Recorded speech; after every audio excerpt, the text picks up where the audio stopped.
At tanggalin natin para makita nyo mabuti. So ayan, nakita nyo, di ba buong buo? Putik siya tapos napakatigas. Ang hirap niyang limang kamalian na kadalasang nakukumit sa pag-aalaga ng succulents. Butas na yan.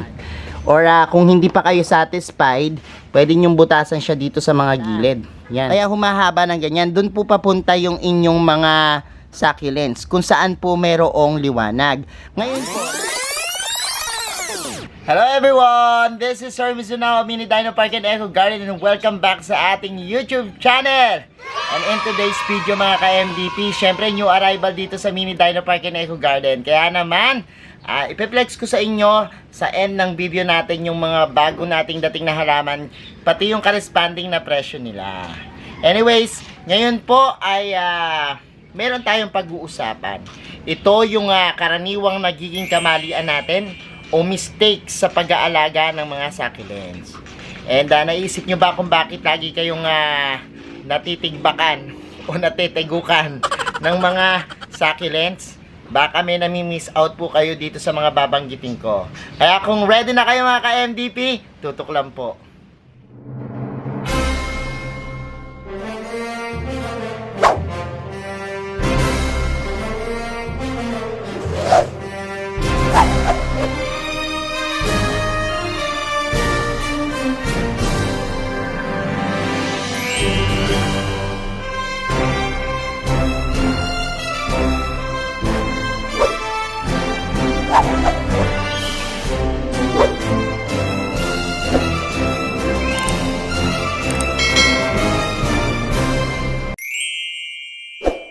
And we're back mga ka-MDP. At ngayong araw nga na to pag-uusapan natin limang kamalian na kadalasang nakukumit sa pag-aalaga ng succulents. Yung 5 mistakes na pwedeng nami-miss out natin yung mga bagay-bagay na dapat nating matutunan sa pag-aalaga nitong mga succulents. Actually, ito yung babanggitin ko ay yung na-experience natin dito sa lowland. And itong mga pag-aalaga ng succulents dito sa lowland, meron po dapat tayong mga isaalang-alang para talagang mag-thrive at mabuhay yung mga succulents natin. And itong babanggitin ko sa inyo, ito yung mga sa unang linggo mula ng pagkabili nyo, yung mga nakukumit nating mistakes kapag dumating na sa atin yung succulents, pag nirepat na natin, pag dinilagan na natin, yan. Magkakaugnay po itong mga babanggitin ko sa inyo ha. At kung may ma-miss out kayong isa dito, nako, meron na pong chance na baka mamatayan kayo ng succulents o mahirapang mag-thrive yung inyong mga succulents. So ayan po mga ka-MDP, simulan na natin. At babanggitin ko sa inyo isa-isa yan. So eto na, simulan na natin ano. Ang unang-una sa lahat ay syempre itong maling paggamit ng pots. So ano ba yung maling paggamit ng pots na yan? Actually eto, papakita ko sa inyo, hinihanda ko na yung mga gamit natin dito. And itong mga pots na yan, ito, yan po yung ating papakita sa inyo na kailangan po yung pots nyo, ang unang-unang dapat sa alang-alang nyo ay yung butas. Kailangan po may butas yung pots kapag halimbawang kayo ay mag-riripat o magtatanim ng succulents. So tingnan natin, ayan o. Minsan, mayroon tayong, minsan may mga napapalampas tayong pots na halimbawa, pag pagtataniman na natin pero hindi natin alam na yung kanyang butas pala, hindi pala siya nabutasan or merong harang na plastic. Minsan ganyan sa factory na minsan hindi nabubutasan yung pots. Yan, make sure lang po na merong butas.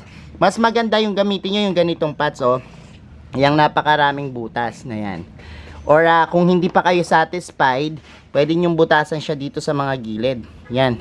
So yan yung minsan nagkakamali tayo dahil hindi natin namamalayan na yung palang pinagtataniman natin walang butas at hindi makakapag-drain yung excess na water. Kapag diniligan natin yung mga succulents natin, hindi nakakalabas.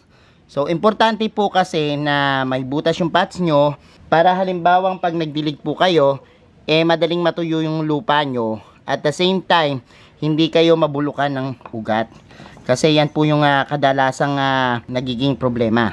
And sabi ko nga, kapag halimbawang hindi nakatuloy yung tubig dyan, tapos dilig kayo ng dilig na stuck dyan yung tubig, ang pwedeng mangyari po dyan is ma-overwater kayo. Kasi sabi ko nga sa inyo, magkakaugnay itong mga babanggitin ko sa inyo. Kaya yan, sa paggamit naman po ng pots, kailangan na yung tamang-tama lang dun sa succulents. So, usually, sa mga succulents ang ginagamit 3x3 or 4x4.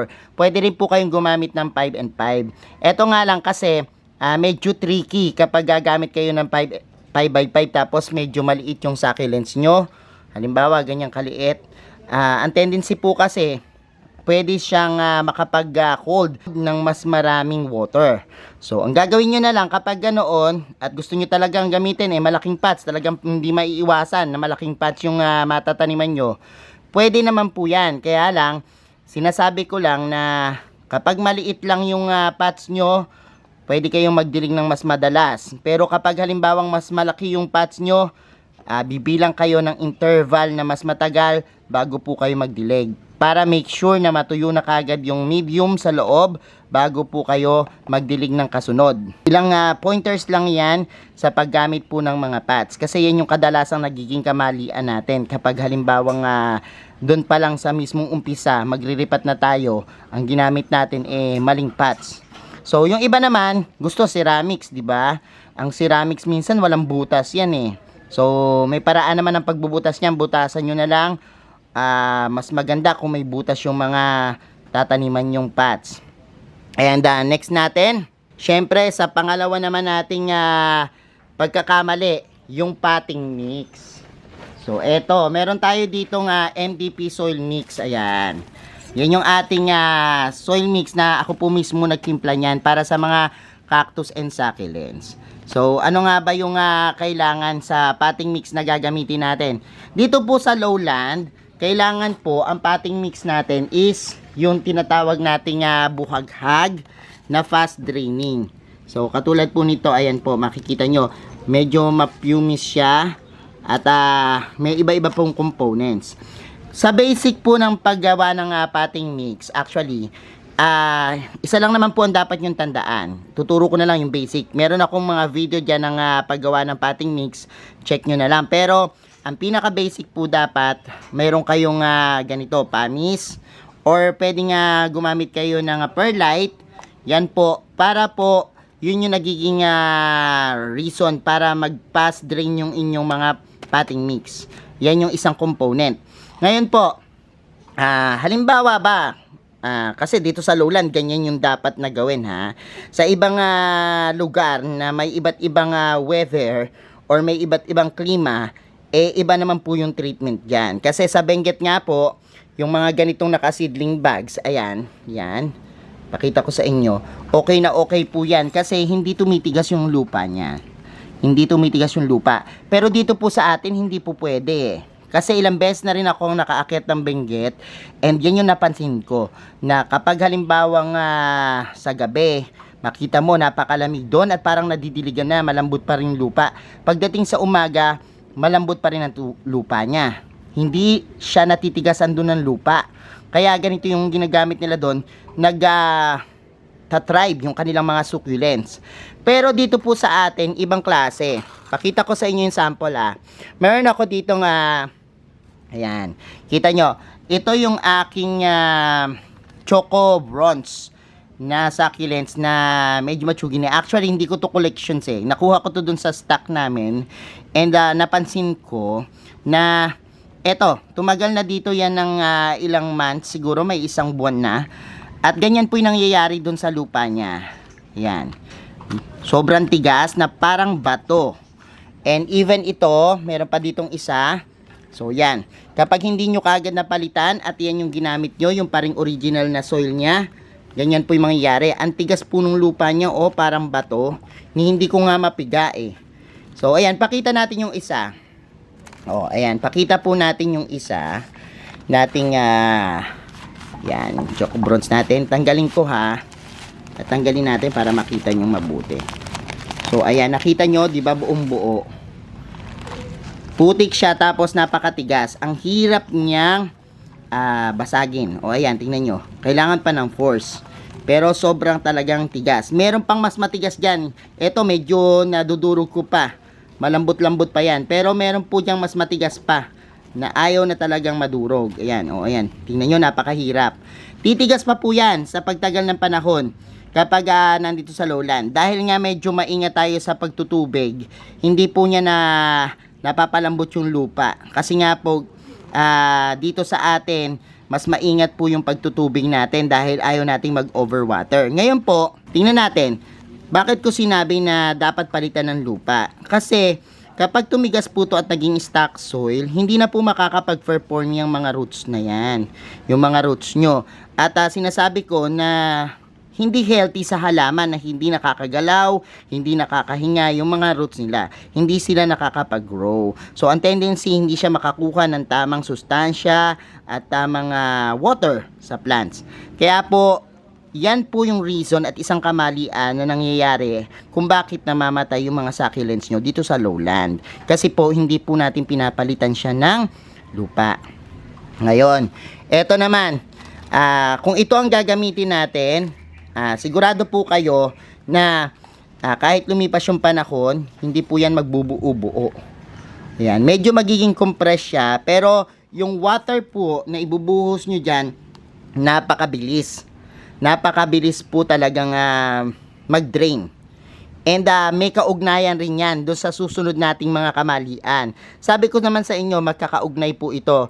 Meron ka lang isang bagay na ma-miss out dito, nagiging posibilidad yan ng pagkamatay ng iyong succulents. Ngayon po, sige, ayan, halimbawa, pag-repat na kayo, at tama na yung potting mix na ginamit nyo. Ano na yung kasunod natin? Siyempre, ang kasunod po niyan yung ating pangatlong mistake, overwater. Pag overwater po, let's say na sumobra kayo ng dilig, medyo hindi kayo nagkaroon ng lupang maganda at nagamit nyo ay lupa. Kasi sabi nyo, yung lupa nyo, okay naman siya, pwede naman gamitin. Sa akin naman, nagwo-work yun. Ngayon naman sa pagdidilig, naging problema mo yung lupa mo. Kasi, every time po na halimbawa, nagdidilig kayo, at yung water po, nag-i-stack po doon, hindi kagad na de-drain. Sinisip-sip yan kagad ng mga succulents nyo. Pipilitin yan ng halaman na masipsip lahat. Pupunta po yung water dun sa inyong mga dahon, and magiging transparent siya. At pag naging transparent yung inyong dahon, yan po yung simula ng pagkabulok. Yan po yung simula ng pagkamatay. And overwater na po kayo. So, kung halimbawa pong dumating sa punto na ganon, ano ba yung dapat yung gawin? Unang-una, i-uproot nyo and tingnan nyo kung mashi na ba yung succulents nyo. Kapag halimbawang mashi na siya at talagang may problema na, hindi pa gumagawak sa taas or sa baba or sa ibang parte, i-cut nyo na po. Tapos po, i-air dry nyo para po pag nag-callus, tsaka nyo itanim. So that ma-save pa yung mga natitira. Pero kung halimbawa po talagang affected na lahat ng pagka-overwater at talagang lumalambot na tutunaw na, say bye-bye na po dun sa succulents kasi na-overwater kayo. Yan po yung pangatlo nating talagang problema at nagiging kamalian. Sa unang linggo po, meron po ako diyang video, no? Pero papasadahan ko pa rin ng mabilis. Meron tayong video dyan ng tamang pagdidilig dito sa lowland ng mga succulents. Ayan po yung ginagamit ko. Nakita nyo naman, for about, 1 month, ganito po yung ginagamit ko. Kasi makikita mo naman kapag halimbawang talagang medyo stable na yung iyong succulents, medyo hindi na mauga-uga yan sa pagpapat, sa pagkakaripat, hindi na siya ganun kaugat. Ibig sabihin, yung kanyang ugat po talagang nag-grow na dun sa kanyang potting mix na pinaglipatan mo. So, tiyaga-tiyagain nyo lang muna po ng ganito, ng pagdidilig para hindi kayo ma-overwater. At the same time, hindi po kayo ma-overwater kapag yung halimbawang eto, potting mix na sinasabi ko, ito po yung ginamit nyo or yung potting mix nyo is fast draining. So, yan. Yan yung isang reason kung bakit namamatay dahil sa ganyang kamalian yung overwater. Ano yung susunod? Sa pang-apat naman natin, yung underwater naman. So, ano ba yung underwater? Minsan po, kapag halimbawa naman, na tayo nag-iingat masyado sa didilig. Yan, at masyado nating binibaby yung ating succulents. Naku po, dyan naman po pumapasok yung underwater. Kasi po, sa sobrang ingat natin na mabulukan, na ma-overwater tayo, nagiging underwater naman po siya. So, yan nga po. Ang mga succulents po, dapat po, ang rule of thumbs, yan, na tinuturo ko, ay dapat kapag halimbawang tuyo na yung lupa, dapat po magdilig na kayo. Yan, para po masustain yung kailangang water ng succulents. Kasi po yung water, siya rin po yung nagsisilbing reason kung bakit mas malago, mas malaki, at mas mataba yung mga succulents nyo. Tak doon sa kanyang leaves, at yun ang nagpapataba sa kanya, nagpapapintog. Kaya po magandang tingnan kapag talagang tama yung pagdidilig natin. Ito pong isang pinakita ko sa inyo. Ito medyo nahahabol-habol na, pero mas malala pa po ito yung pagka-underwater niyan. Ang unang senyales kapag halimbawang underwater po yung inyong mga succulents is nagiging kulubot po yung kanyang mga dahon. So, yan, tuyo na to. Medyo kulubot siya na parang dry. Walang sigla, walang glow. Kasi nga po, underwater siya. Makita nyo, papayat at magsishrink din po yung mga succulents nyo. Makikita nyo sa kanyang stem, tapos sa kanya pong mga dahon, may mga kulubot po kayong makikita. And underwater na po yon. Actually, ang underwater, medyo madaling habulin sa ibang mga klase ng halaman. Pero sa ibang klase, mahirap. So, kailangan mo pang ng ilang sunod-sunod na ulan o rainwater para mapabalik mo yung ganda. Pero ang sabi ko naman po sa inyo, kapag tama po yung potting mix na ginamit nyo, kaugnay rin po yan, hindi po kayo mahihirapan dito sa overwater, sa underwater nating problema at kamalian. So, nagsisimula po talaga yan do sa sa potting mix, and sumunod na lang po itong mga underwater at overwater nating problema. Ngayon po, halimbawa nagkaganyan na kayo, ilang linggo nyo po yan, pansinin nyo kasi, mga ilang linggo nyo lang po silang maiwan na talagang kulang yung water na binibigay nyo sa kanya. Ang tendency po talaga kulubot at maging matamlay siya. So, bigyan nyo siya ng enough na water. At paano ang gagawin yan? Meron tayong video. Again, ilalagay ko po yung link dito para po makita nyo yung tamang pagdidilig. Kasi po ako, kapag halimbawa pong tumagal sa akin ng 1 buwan, itong mga succulents na to, pagkatapos po nitong aking yung pandilig na ganito, ito na po yung ginagamit ko. Nakita nyo naman po yan dun sa ating video last time, na talagang tinitigmak ko siya ng tubig. At talagang yung tubig niya umaapaw. Kasi po, kumpiyansa ako na hindi siya mag-overwater. At the same time, hindi ako mag-underwater dahil madami kong nailagay na tubig. And yan, dahil na rin doon sa ating potting mix. So, yan po yung pang-4 na kamalian, underwater. And syempre yung huli, pang-5. Kung napansin nyo, ano napapansin nyo dito sa aking mga succulents na to? Kung napansin nyo, itong mga succulents na to ay puro leggy. Yan, leggy, leggy, leggy. So, yan yung kinuha kong example para madali nyong magets. Ang mga legging succulents po, nangyayari lang yan kapag halimbawang yung inyong sun exposure ay kulang. So, ano yung kadalasan na perceptions ng tao dito sa mga succulents? Diba, iniisip nila ito ay pang office, pang indoor. So, yan yung mga talagang naiisip nila as houseplant itong ating mga succulents. Although pwede naman, pero meron po kayong dapat gawin. Itong mga succulents, bakit naging ganito? Kulang po sila sa araw. So, anong kamalian? Yung sunlight exposure. So, yung minsan dyan tayo nagkakamali sa category na yan Yung sunlight exposure, kapag halimbawa po na pinasok nyo sa bahay nyo at hindi na aarawan itong mga succulents nyo, grabe po. Naghahanap po yan ng sunlight at doon po papunta. Kaya humahaba ng ganyan. Doon po papunta yung inyong mga succulents kung saan po merong liwanag. Ngayon po, nakita nyo po ba ano yung palatandaan na leggy na ang isang succulents? Ganito po, yung kanya pong mga dahon malayo dun sa pagitan ng susunod na dahon. Yan. So kapag malayo po yan, ibig sabihin po niyan, kulang kayo sa sunlight. Kung halimbawa pong nasa loob, pwede kayong gumamit ng grow light. Kaya lang, iba pa rin po yung gamit ng sunlight. Anong sinasuggest ko?